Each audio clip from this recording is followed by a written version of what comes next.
everyone, Jasper here, back going back to a new Milo Murphy's Law review. And if y'all didn't see the last one, go and check it out. And we're back with the next 2 episodes of Season 2 of Milo Murphy's Law. And we start with another good one. And it starts with the school going to be doing this competition, which is this cake competition. And yeah, Amanda is is the only one really freaking out.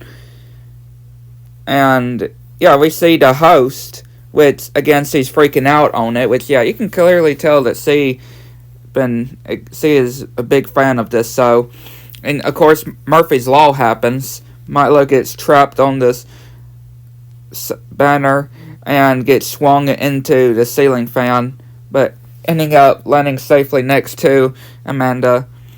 And yeah, he gets chosen for the competition and trying to look for somebody else too, which yeah, Amanda says that she made a cupcake of the actual host. And yeah, then she actually realizes once she actually gets in that she's gonna have to work with Milo and, Murphy's Law, which she tells him to not mention Murphy's Law, and giving them these papers to give to their parents as well. And yeah, we see the time of them doing the competition. And yeah, Milo's mom, though, even though he's not even there yet, and wondering where their dad is, which he's having to watch at home. Yeah, he's being told to stay at home because they don't need 2 Murphys to happen with Murphy's Law. And yeah, Doofenshmirtz is watching this program, and then he's like, I have to watch Milo, and then he just sits down and watches this show with Doofenshmirtz. And then we get introduced to the different contestants that is going to be part of this cake-a-thon. And yeah, the first one is them having to bake upside down while bungeed by their feet. And yeah, we're just seeing them baking and things just going crazy as well. Like, even getting ants into this as well. And yeah, it's very crazy. And then a bouncy challenge, which yeah, bouncing all over the place and messing the other people's cakes up. And Milo saving Melissa. And yeah, the tilted kitchen challenge, which yeah, the whole place is tilting. And yeah, Milo is really on a roll though. And again, just not so well with the other teams though. And yeah, it's managing to be just 2 teams left.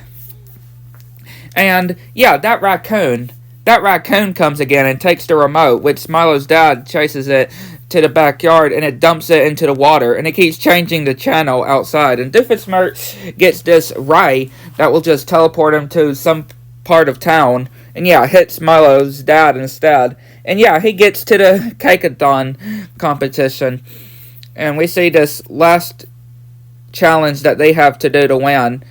And yeah, we can just see how well these 2 are when it comes to their friendship, though. Like, it's very sweet, I would just say. And yeah, going through these balls, colored, I guess, plastic balls that they're having to dodge, and then these goats, and yeah, the other team gets knocked out, and then the Yoji comes, which makes them drop the cake and ends up tearing apart and hitting the judges. And Milo apologizes, saying sorry they didn't win, but she said that she had fun anyway, even if they didn't win. But the judge says that was absolutely incredible and the cake tastes good. And yeah, they managed to win. They managed to win the competition. And yeah, Milo gets a hug as well, and him blushing too. Really good episode.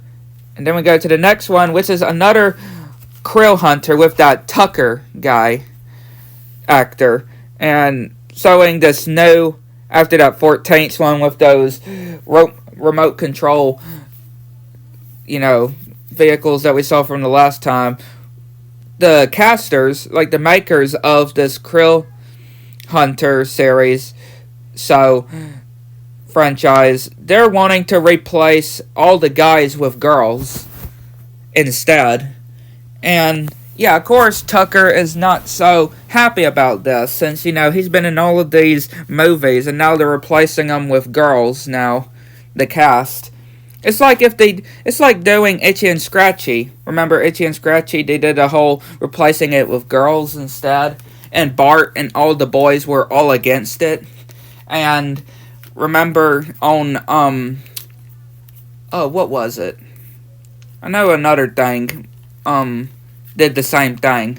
There's several things that have done a similar plot like this, where replaced all the cast. Oh yeah, Ghostbusters. Right, Ghostbusters, with that one movie that replaced all the guys with girls that's doing the ghost. But, yeah, Milo faints when he heard that there's going to be that movie without his favorite actor in it. And talking about this shrimp fountain thing that he has. And, yeah, we see Cavendish and Dakota picking up pretty much trash by their new boss. And yeah, their new boss is just shooting aliens and stuff. And yeah, they're just saying of how this is just regular trash. And yeah, Dakota is actually listening to Lindana, from Phineas and Ferb. He's actually listening to. I really like that reference. And yeah, he ends up catching this alien creature. And yeah, they decide to dress up. Yeah, they decide to dress up Tucker as a girl to be able to do the part. And yeah, we've seen this kind of plot happen before as well. And yeah, they're getting him all dressed up. And yeah, just getting this montage as well, which is just pretty funny, I can just say, and very weird, I could just say too. Very weird and very strange, I can just say, and everybody falling for it as well, as usual. Like I said, we've seen this kind of plot happen before. And yeah, Dakota and Cavendish say that there's a thing, like, they don't realize that is an alien at first. They're wondering who moved the bag, and then yeah, they see the alien, which they're having to get it. And then, yeah, they're at the auditions, and yeah, he manages to do this part, which going all crazy too. Which, yeah, they think that they might have found the person for the role. And yeah, of course, Cavendish is like, if we catch this, then we can be able to do more than just picking up trash. And yeah, they're having to chase after the alien. And yeah, we see more of him doing the role. And pretty funny montage, I could just say, as well. Him doing the role. And yeah, Dakota and Cavendish still chasing the alien and ending up getting chased. And poor Cavendish just getting beaten on as well. Every time when getting caught, he just end up getting beaten and stepped on as well, getting this package too, and he gets baited on. Like, man, you just gotta feel bad for him. And then using him as bait. And yeah, he manages to catch it, and of course they get dragged into these spikes and then these rocks. And yeah, Tyler, the actor is, Tucker is trying to finish the contest, and then yeah, we see Cavendish and Dakota ending up going into the obstacle course as well, and knocking the wig off of him and revealing that, of course, the truth. And yeah, he stands up to them, saying that they can't replace him, and they got a much better role for him as the villain of the new movie. And yeah, Dakota and Cavendish are excited to actually show what they have found. Which, yeah, they get taken up to this alien ship. Well, the alien does. And he's like, well, at least it can't get any worse. And yeah, trash ends up falling on top of them. And he gets stomped on as well. And he thanks the kids for helping him out. And asking one of the filmmakers if this whole thing is going to be ruining, like, going to be kind of confusing with the continuity and stuff. But of course he doesn't care because they don't read the script anyway. And yeah, he gets stepped on as well. And then we end it with this kid that was in the background just showing of how he calls Aldi's getting stomped on while he's being chased at the end because of his own kind of law.